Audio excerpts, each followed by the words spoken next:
En el marco del Día Mundial de la Superación de la Pobreza, que se celebró ayer, nos preguntamos si realmente ha disminuido dicha condición en Chile. Bueno, queremos conversar y para eso nos acompaña el director ejecutivo del Hogar de Cristo, Juan Cristóbal Romero. Muchas gracias por acompañarnos. Muchas gracias, Carolina. A ver, definamos qué es ser pobre hoy en nuestro país. Sí, hoy día, a partir del año 2013, la pobreza se está midiendo bajo dos formas. Una, la forma tradicional, que era medirlo por ingreso. Efectivamente se ha generado una reducción de la pobreza medida como tal. Eso significa se ha definido un mínimo a partir del cual una persona estaría en condición de pobreza. Hoy día hay un 11% de la población viviendo en condiciones de pobreza bajo la perspectiva de ingreso. Pero a partir de 2013 se incorporó una mirada nueva, una mirada moderna de alguna forma, y se adecua a los estándares que el país ha querido incorporar. También adecua muy bien a la OCDE, que es empezar a medir la pobreza por otras dimensiones, que son 5 hoy día. La multidimensionalidad. La multidimensionalidad, que se entiende que una persona está en condiciones de pobreza si no tiene niveles mínimos de acceso a ciertos servicios. Son servicios de la educación, salud, trabajo, vivienda, y hoy día se incorporó entorno y redes. ¿Qué significa? Que una persona que no cumple ciertos indicadores en vivienda, por ejemplo, viviendo en hacinamiento o no teniendo vivienda, en el caso de educación no habiendo accedido a la educación, en el caso de salud, por ejemplo, creo que el indicador es si una persona que fue a un hospital no recibió atención, por ejemplo, en 6 meses, o sea, es una persona que estaría hoy día en condiciones de pobreza. Son niveles de derechos, de alguna forma, mínimos y bajo ese prisma, hoy día existe un 22% de la población que está en condiciones de pobreza multidimensional, que es alto. Si sumamos los RUT de las personas que están en condiciones de pobreza por ingreso, más los RUT de las personas que están en condiciones de pobreza multidimensional, estamos hablando de una población de casi 5 millones de personas hoy día en Chile. O sea, un tercio de la población. Es decir, un tercio de nuestro país estaría en condiciones de pobreza. Tiene algún grado de pobreza de acuerdo a los estándares que hemos definido, que es alto. Cuando hablamos de estos estándares de pobreza, además, no solamente se define por ingreso y por esta multidimensionalidad, sino que también por regiones. ¿Dónde se concentra la mayor cantidad de población en estas condiciones en nuestro país? La Araucanía, sin duda. O sea, hoy día la Araucanía es una región que está con niveles de pobreza tanto por ingreso como por niveles multidimensionales bastante por sobre la media. Bueno, se ha asociado directamente muchas de las causas del conflicto mapuche con la situación de pobreza y aparentemente una correlación alta. La ruralidad también tiene la ruralidad en particular también tiene un promedio importante de pobreza. Por ejemplo, en la zona rural tiene un 22% de personas que están en condiciones de pobreza por ingreso, frente a un promedio nacional del 11%. Y lo otro también, que hay una concentración importante en segmentos de jóvenes, de niños, en donde también la pobreza se acentúa. Y también en sectores de adulto mayor. Eso, que sigamos desglosando. Cuando hablamos de no solamente quienes están en condición de pobreza por una cuestión de ingresos, sino que también por los distintos aspectos en los cuales su nivel de vida determina que están en un nivel de pobreza, en la Araucanía se concentra la mayor cantidad. ¿Cuál es la población más vulnerable? Generalmente pensamos en niños y adultos mayores. Hoy día son niños y adultos mayores. O sea, y eso, y de alguna forma, el diagnóstico que hemos ido advirtiendo a partir de las noticias que han ido surgiendo coincide perfectamente con la situación de la población más vulnerable. Hoy día la prioridad del país debiera ser los niños y niñas y adolescentes, donde los porcentajes de pobreza son aún mayor. Hoy día hay dos problemáticas graves que están enfrentando los niños, niñas y adolescentes. Uno son los temas de educación.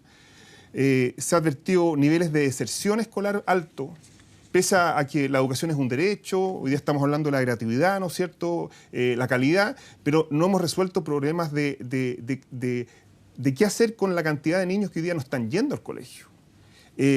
Ha habido disminuciones, gracias a Dios, entre la encuesta que hace en 2013 y la de 2015. en el 2013 se estiman 100.000 niños, niñas y adolescentes en edad escolar que no estaban yendo al colegio. Bueno, un 14,4% versus un 11,7% que es hoy. Exactamente, se está reduciendo a 80.000, pero así todo sigue siendo una cifra alarmante de los niños que están están quedando atrás al fin y al cabo. Ese es el principal problema cuando hablamos de los niños en situación de pobreza, es el tema de la educación. Hay un tema que va de la mano con salud. Si pudiéramos priorizar, sí, porque en definitiva son las políticas públicas las que tienen que poder solucionar este problema. Nosotros en el Hogar de Cristo estamos absolutamente convencidos que es mejor prevenir que curar. Y hoy día uno de los mecanismos más importantes de prevención son los colegios y la educación. Y como país no podemos permitir que nuestros niños estén dejando de ir al colegio. Porque fuera del colegio están expuestos a círculos de delincuencia, círculos de narcotráfico, círculos de explotación sexual, que finalmente debemos reparar a continuación a través del Sename, a través de políticas de salud mental, ya cuando es muy difícil revertir. Y creo que estamos atrasados como Estado, como país, en materia de educación, en todo lo que tiene que ver con reinserción escolar.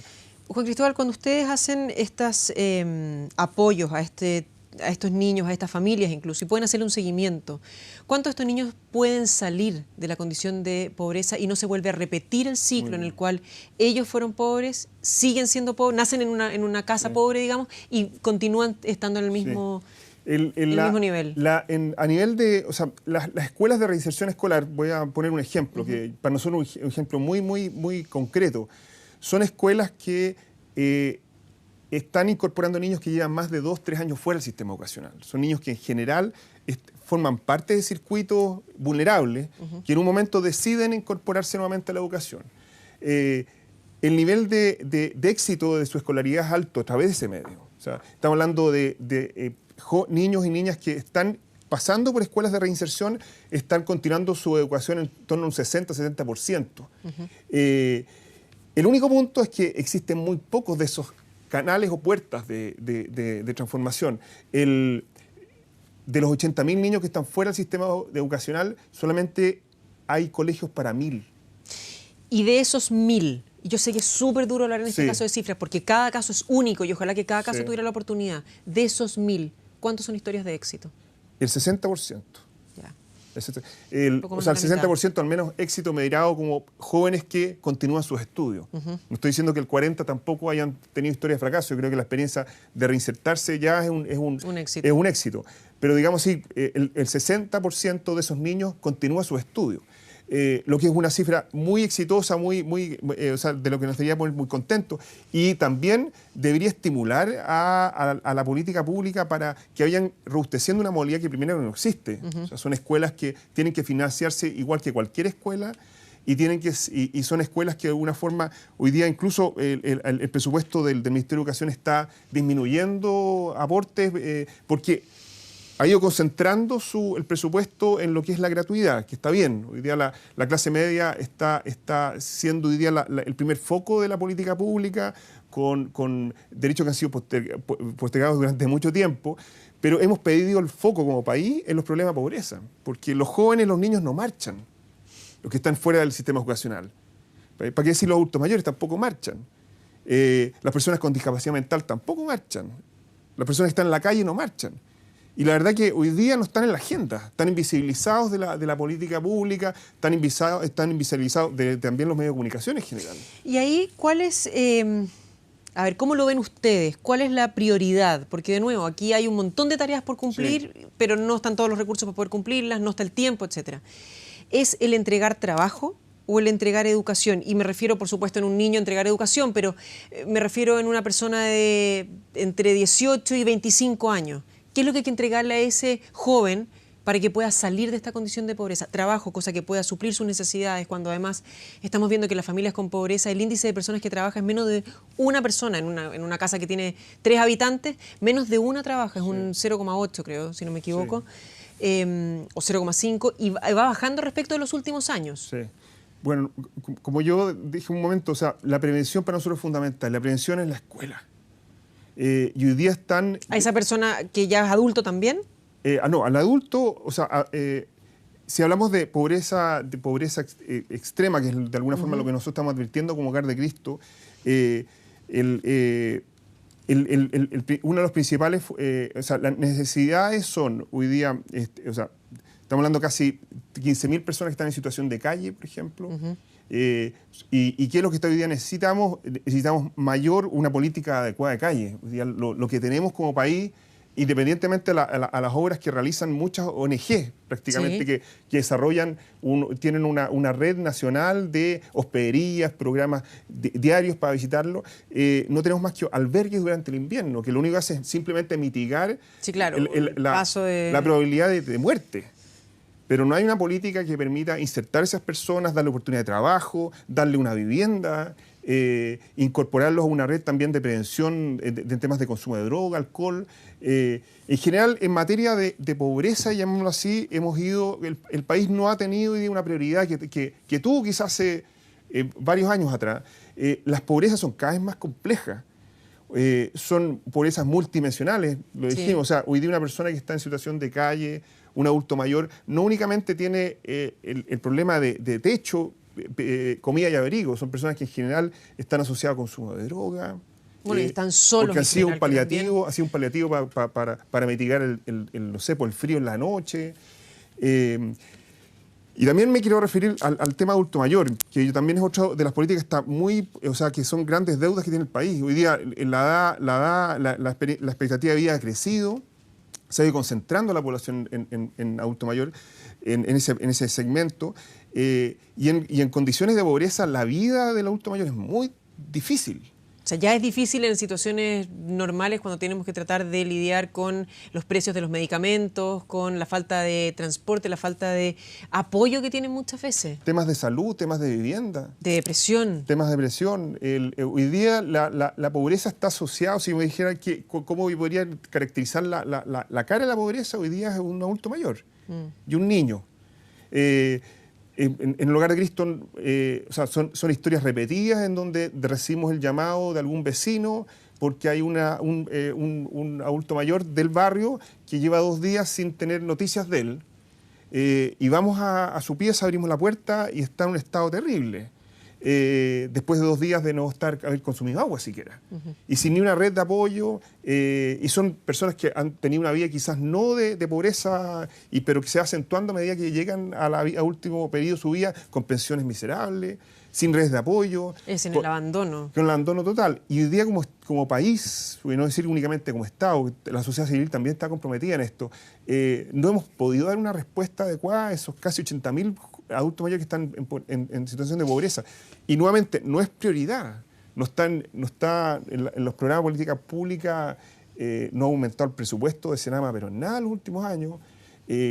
Incluso uno ve que hay ciertos recortes, porque el gran hoyo negro aquí que está absorbiendo toda la política social en el país, hoy día yo veo con cierto desafío que tiene el gobierno, es la gratuidad en la educación. Bueno. Que hoy día se ha consumido prácticamente todos los desafíos en política social, que son múltiples, se ha concentrado en ese gran desafío, que es una gran demanda y deuda ciudadana, pero no podemos postergar otras cosas también que tienen una urgencia equivalente. Bueno, ahí está, por eso que te preguntaba las prioridades. Vemos que no estamos auspiciando un futuro muy positivo respecto de lo que es la pobreza, pero antes de eso, quiero comentar también contigo un estudio que realiza la FAO, que es la Organización de la Alimentación y la Agricultura para la Organización de las Naciones Unidas, y que determina que para el 2030, si lo pensamos no está tan lejos, son menos de 15 años, el nivel de pobreza va a aumentar muchísimo más, la cantidad de pobres en el mundo por una falta de alimento.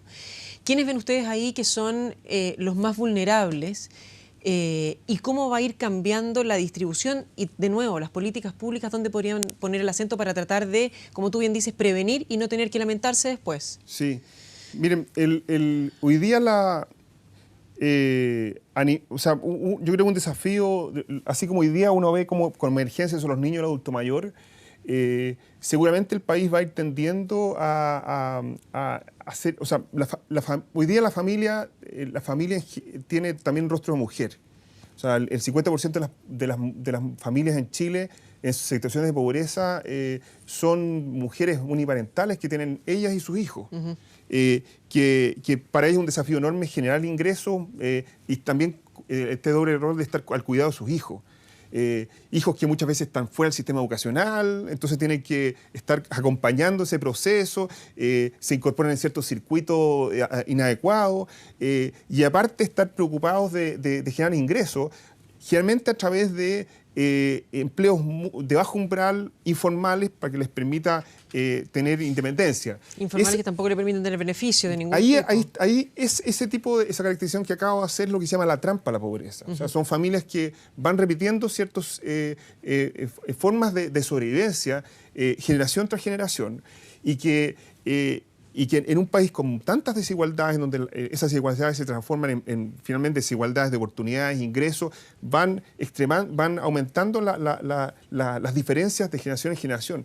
Yo creo que ahí hay un frente importante a nivel de política pública en general. Pero quiero decir algo más, porque tú me decías desde el punto de vista de la perspectiva de quizás del Estado. Yo diría que en paralelo tiene que ir generándose, el padre Hurtado lo decía, reformas de conciencia. ¿Qué significa eso? No basta únicamente, decía el padre Hurtado, con reformas económicas, reformas de política pública, reformas estructurales, sino hay una reforma de la manera de pensar de cada uno de nosotros como chilenos. Nosotros estamos guiando la reforma. O sea, el Estado, los políticos... No es una cuestión material solamente. Van a hacer lo que la ciudadanía quiera hacer. Hoy día la ciudadanía tiene, digamos, el poder que como nunca para ir marcando la agenda. Y para eso necesitamos reformar nuestras conciencias respecto a las grandes prioridades y los dolores del país. Y eso implica una experiencia transformadora y contacto con la pobreza. Y hoy día, si me dijera cuál es la invitación primera a nuestro televidente, es ponerse a disposición de tener encuentros directos con la pobreza, conocerla, sacarnos involucrarse, sacarnos los estigmas también, y pasar del enojo y la indignación al compromiso, al involucramiento. Y ahí lo mejor, no sé, pues es el voluntariado, cosas muy prácticas, proponerse con la familia, ir una vez al año a algún encuentro con personas en situación de pobreza, también estar dispuestos a visitar ciertos barrios, comunas que muchas veces pasamos por arriba de la autopista, que inadvertimos que existen. Antes había por lo menos un encuentro más directo entre los barrios y hoy día nos hemos separado tanto que hemos invisibilizado y hemos sacado de nuestra agenda, de nuestras preocupaciones, el tema de la pobreza. Lo que decíamos al principio y lo que proponías también, la educación, no solamente de aquellos para poder salir de la pobreza, sino que de aquellos que pueden ayudar, pero que no lo hacen porque están muy lejos. Juan Cristóbal Romero, muchísimas gracias por habernos acompañado esta mañana. A ti, Carolina, muchas gracias por el espacio. Que estén muy bien.